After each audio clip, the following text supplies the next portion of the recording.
اخرنی خبر نه قبلیږي صدقه من غلول.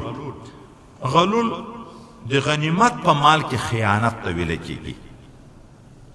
خو مراد تر نه جنس مال حرام ده، که په غلا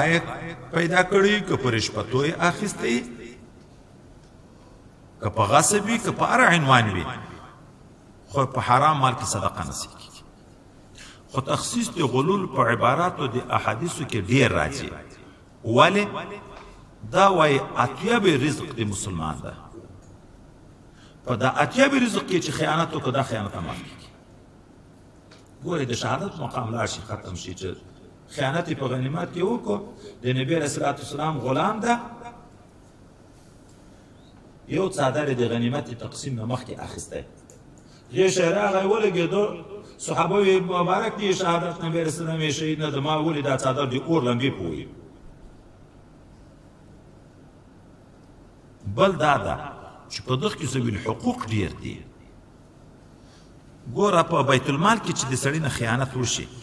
وروسته چې خبر شو چې دا خو لوی جرم ده، تائب شو، د حقوق العبادو کې د توبې معنا دا ده چې صاحب د حق ته به خپل حق ورکوي. اصلي توبه دا ده. لکه په حقوق الله کې توبه دا ده چې هغه د حق اعاده چې کېږي کې به لمونځونه د ډېر وخت نه دي کړي، قضا کړي دي، اوس دې توبه وایسته. په دا نه چې توبه خلاصېږي که زاړه قضایي به بېرته راګرځي، قضایي به راګرځي، که روژه دې خوړلې وه هغه به بېرته راګرځي. او که داسې شی و چې تدارک یې نه کېدو نو بیا په نفس توبه خلاصېږي. خدای نه خسته علامه دماغ کې د سړي نه دروغ وویلی شو، حق الله ده. د سړي نه شراب وچکل شوه، حق الله ده ګناه ده. سړي نه زنا وشوه، حق الله ده ګناه ده. اوس د دغه ګناه نه د توبه وایسته په اخلاص چې بیا یې نه کړم، په پښیمانه شوې، آینده کې د عزم وکړه چې بیا یې نه کړم، په خوله د استغفار ویل بس هغه کافي ده. بېرته به دواري بیا په توبه کې زنا راګرځې. دغه خو تدارک نشته. اما حقوق العباد چې څوک دې خفه کړی یا دې د چا حق خوړلی چې توبه باسي، چې خفه کړی دی دا بېرته به معافي تر غواړي، معافي به درته کړي. او که د حق تر خوړلی حق به ورکوي. او صاحب د حق چې معلوم یو نفر خو خوشحاله به کړي، یا به معافي تر وغواړي یا به روپۍ ورکوي. او دا چې په جهادي امورو کې وای اکثره داسې وي چې د مختلفو علاقو خلک کې شریک وي. جنگ په پوسته شروع شو، د مختلفو علاقو مجاهدین راغلي دي، دا بیا وروسته سړي ته درک هم نه لګېږي چې څوک څوک وپکې. اوس غنیمت نه د شی پټ کړه، د چا نه بیا معافي غواړي. خدای نه خسته، خدای نه خسته مدرسې په مال کې، په بیت المال کې د غنیمت غوندې حیثیت لري. خو دا هم بیت المال ده، د حکومت په فنډ کې هم بیت المال ده، که غنیمت هم بیت المال ده، که هغه هم بیت المال ده، که دغه د مدرسې روپۍ دي. معتمم صاحب یا ناظم صاحب یا بل څوک خیانت کې وکړي، دا د یوه سړي سره خیانت ده، د چا نه به بیا معافي غواړي. چې څومره ډېر خلک چې شریک وو نو جرم غټېږي. ځکه یې تخصیص کړی ده. کنی مراد تر نه هر حرام مال ده. د حرام مال صدقه نه قبلیږي، د حرام مال صدقه نه قبلیږي. نو څه به کړي؟ سړي توبه وایسته د حرامه نه، اوس هغه حرام ورسره پراته دي، د حرامه نه خو به ځان خلاصوي. نو د دغه دوی طریقې دي. که صاحب د حق معلوم و چې توبه دې وایسته، هغه یې چا نه دي چې حق خوړلی ورشه صاحب د حق ته خپل حق ورکړه. که دی مړ ده زوی شته زوی ته یې ورکړه، لمسی شته لمسي ته یې ورکړه. خو چې عیده وارث وي، د ده د خاندان یو څوک وي، هغه ته یې ورکړه. او که داسې و چې صاحب د حق نه ده معلوم، روډ ته ووتې، غدالة المؤمن حرق نار ما بل ورځ ویلې که نه، دلته شی پروت ده، تا په نیت یې تملک واخیست، اعلان په نیت یې وانخیست، خو حرام شو. وروسته تائب شوې چې دا خبر شوې چې دا خو د جهنم ذریعه ده، توبه دې وایسته، نو اوس به یې چا ته ورکوې؟ صاحب د حق نه ده معلوم. په بازار کې دې د چا نه غلا وکړه، دا جوب دې د چا ووایه، شی دې پیدا کړه، صاحب د حق نه ده معلوم. نو دلته به چا کې؟ دلته بیا حکم دا ده چې ورکوې به فقیر ته.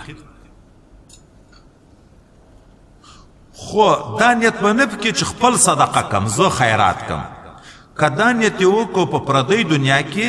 چې په دغه ماته خدای ثواب راکړي، کفر ته پوځي سړی. ولې؟ صدقه عبادت ته، په حلال مال راځي. ته چې حرام مال کې نیت کې ثواب کې نو خو حرام به ځان ته حلال بولې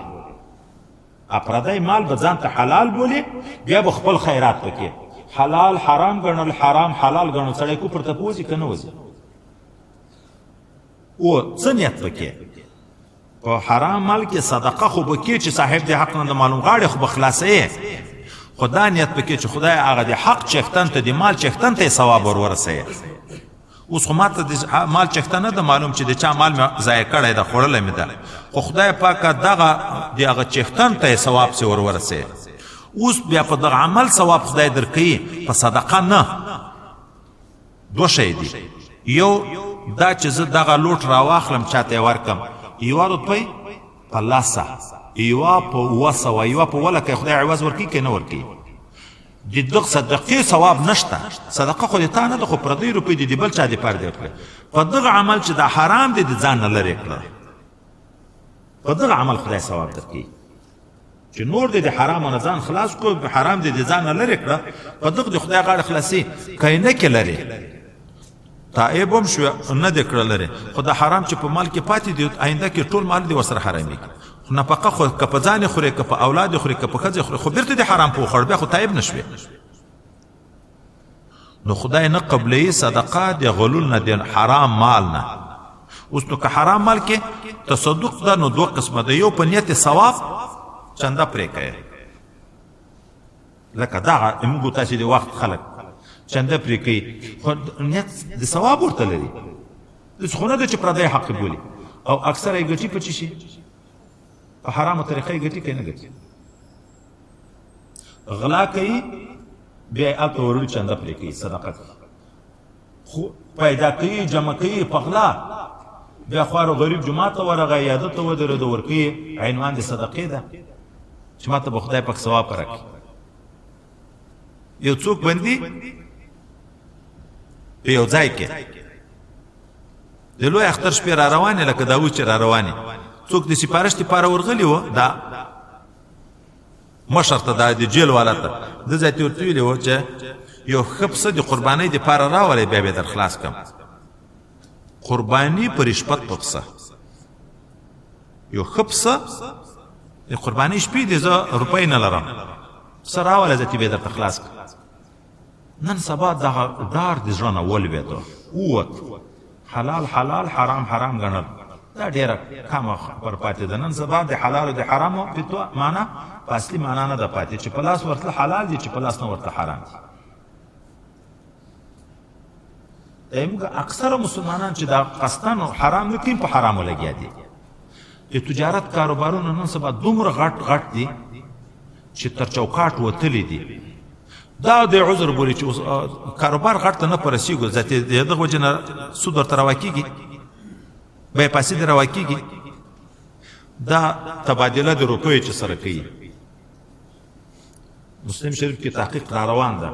په خلاف الجنس کې خو زیادت روا ده افغانۍ په کالدارو یا کالدارې په ریالو دا خو روا ده خو یې خو به سودا لاس په لاس دا سوراپان اکثره په تلیفونو سوداوې کوي داسې یو ټي چې دی ورته په لکاو روپۍ واخلي یو جانب تسلیمیږي بیع د کالي بالکالي پور په پور سودا ده که نه ده جایز ده عذر یو وخت کې یو ځای کې موږ دا موږ بعضې کلیوالو دغه صرافي کار شروع کړی و زه په خبر شوم نو بیا مې پوه کړه چې دا ناروا ده ما ته بیا بل وخت کې روپۍ راوړې ما له روپۍ هم نه غواړو د حرامې دي بیا یې زه وعده وکړه چې بس دغه نه بعد به یې نه کوم ما له یو طرف چې نقد شیم په د افغانیو او کالدارو په دغو کې چې یو طرف نقد شیم حیثیت مبیعې پیدا کوي بیا ذاتې بیه صحیح کېږي هغه اصلي ثمنین خو نه دي خلقتن غزازي لیکلي دي بیا یو څه وخت بعد بیا په خبر شوم چې دا په دغه عمل لګیا دي نو و دې موږ د دوستانو د جملې نه خوشکې مې ورته وکړې ذاتې دوی عذر دا ویلې چې وایي روپۍ ډېرې سورابانې رانوې چې موږ سره وخت نشته چې حساب ووایې ته یې اوس یې څه بیا بیا خو څه تکتې خو نه وخت نشته چې زه حساب کړم بیا به بل وخت راکې بس هلته صرف لیکل دي په رجسټر کې سره کوي دا اوس عذر دوبۍ ته لاړ شه په پیمنټ په سود باندې به هر شی اخلې ولې خو قانون ده